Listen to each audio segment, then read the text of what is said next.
رسالة أو أوصل للمجتمع مواضيع أحب أناقشها. معلمي الأول كان ولا زال والدي، وبدعم من الوالد والوالدة الله يحفظهم.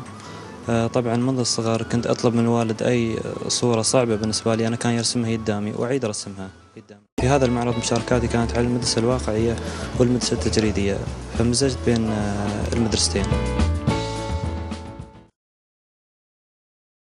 في خامات كثيرة في المجتمع لكن الواجب إبرازها، وهذا هو هدف المعرض. أكبر صعوبة الفنان يواجهها هو أنه يطلع من الجو اللي تعود عليها في المدرسة إلى الجو الثاني، أنه يبرز أعماله للمجتمع.